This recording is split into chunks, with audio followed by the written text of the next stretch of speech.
Diabetes নিয়ন্ত্রণে রাখবেন কিভাবে? এটা সবারই প্রশ্ন। সবাই মোটামুটি একটা 3D টা জানেন। Diet, discipline, exercise. এটা তো সবাই জানে যে খাওয়া-দাওয়া নিয়ন্ত্রণ, সঠিক পুষ্টিকর খাবার গ্রহণ, ব্যায়াম বা অ্যাক্টিভ লাইফ লিড করা এবং একটা সুশৃঙ্খল জীবনযাপন করাতেই ডায়াবেটিস নিয়ন্ত্রণে থাকে। তো এর থেকেও আরো বড় কিছু জিনিস আমরা মিস করে যাই। যেজন্য আমাদের ডায়াবেটিস নিয়ন্ত্রণে থাকে না। সেটা হচ্ছে যে প্রথমত যে আমরা ডায়াবেটিসটা মাপি না। হ্যাঁ? আমাদের শরীরের সুগার লেভেল কখন কত থাকে এটা আমরা নিজেরাই জানি না। সকালে নাস্তার আগে কত, নাস্তার ২ ঘন্টা পরে কত, দুপুরে খাওয়ার ২ ঘন্টা পরে কত, রাতের খাওয়ার ২ ঘন্টা পরে কত। এই ৪ টা রিডিং যদি আমি না জানি, তাহলে কিন্তু আমি নিজেও সচেতন হতে পারব না যে আমার কখন কত সুগার বাড়তেছে, কমতেছে বা আমার ডাক্তারকেও আমি দেখাতে পারব না যে আমার এইরকম থাকে, কি চিকিৎসা করলে আমার সারাদিনের সুগারটা ভালো থাকে।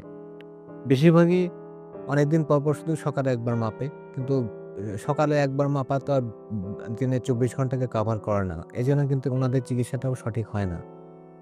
সুতরাং ডায়াবেটিস মাপা এটা হচ্ছে আপনার ডায়াবেটিস নিয়ন্ত্রণে রাখার সবচাইতে গুরুত্বপূর্ণ একটা কাজ।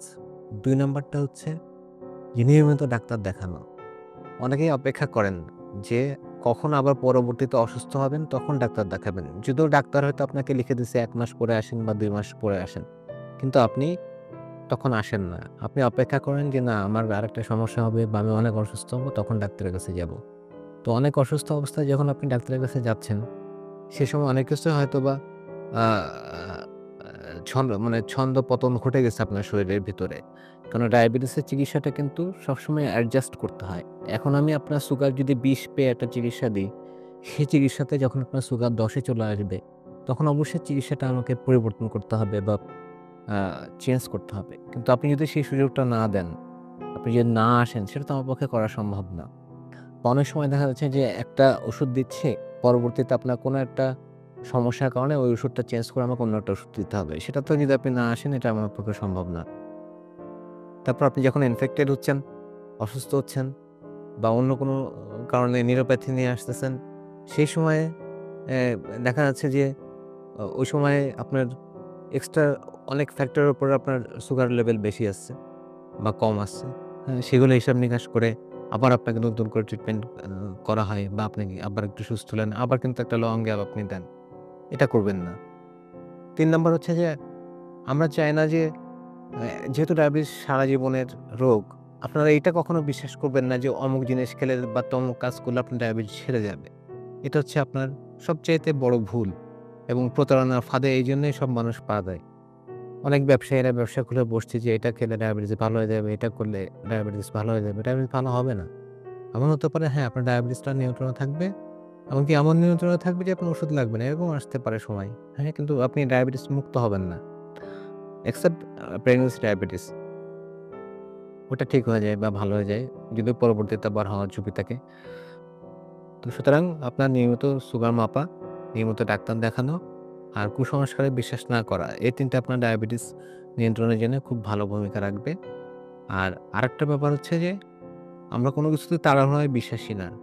যে আপনাকে আমি বললাম যে আপনার ডায়াবেটিস ধরা পড়েছে, আপনি এরকম ৫ দিন হাঁটবেন, এই খাবেন। আপনি ঐদিন থেকে এটা করতে হবে তা না। আপনি আস্তে লাইফস্টাইল চেঞ্জ করবেন। দেখা যাচ্ছে ১ম মাসে আপনি ২ দিন করে হাঁটলেন, ২য় মাসে ৩ দিন করে হাঁটলেন, ৪র্থ মাসে ৪ দিন করে হাঁটলেন। এরকম আস্তে এমন অভ্যাস গড়ে তুললেন যাতে এটা বছরের পর বছর বজায় থাকে। কিন্তু খুব এক্সটেনসিভ ভাবে আপনি ১ মাস ২ মাস আপনি সবকিছু ফলো করে তারপরে আর বোরিং লাগলো বা ভালো লাগলো না, সবকিছু একবারে ছেড়ে দিলেন, সেটা আপনার জন্য অনেক বেশি ক্ষতিকর হবে। আশা করি এই উপদেশগুলো যদি আপনি ফলো করতে পারেন, তাহলে আপনি সবসময় নিয়ন্ত্রিত ডায়াবেটিস নিয়ে থাকতে পারবেন এবং একটা সুন্দর জীবনের মধ্যে থাকবেন। আর সবচেয়ে শেষ কথাটা যে ডায়াবেটিস রোগীদের কিন্তু সুস্থ থাকুক বা অসুস্থ থাকুক, বছরে অন্তত ২ বার আমরা রুটিন টেস্ট করাই। অর্থাৎ লিভার, কিডনি, কোলেস্টেরল, হার্ট এগুলো কিরকম আছে এগুলো দেখি। তো এই টেস্টগুলা তো করতে হবে। যদি কোথাও কোনো সমস্যা পাওয়া যায় সাথে যাতে আমরা চিকিৎসা শুরু করতে পারি।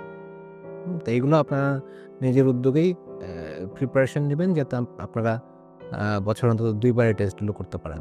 আপনাদের স্বাস্থ্য বিষয়ে সচেতন করার জন্যই আমাদের এই আয়োজন। তাই প্রতিনিয়ত স্বাস্থ্য বিষয়ে বিভিন্ন টিপস পেতে আমাদের চ্যানেলটি সাবস্ক্রাইব করুন এবং বেশি বেশি লাইক ও শেয়ারের মাধ্যমে সবাইকে আমাদের সঙ্গে সংযুক্ত হবার সুযোগ করে দিন। ডায়াবেটিস চিকিৎসায় 3D বলে একটি কথা প্রচলিত আছে। এই 3D কি? এই 3D হচ্ছে ডিসিপ্লিন, ড্রাগ এবং ডায়েট। আপনি ডিসিপ্লিন লাইফ লিড করছেন, ড্রাগসও খাচ্ছেন, কিন্তু ডায়েট সেটি কেমন হবে? এই বিষয়ে সঠিক পরামর্শ দিতে পারবেন একজন পুষ্টিবিদ। তাই এই বিষয়ে সমন্বিত সেবা দিতে রয়েছি আমরা।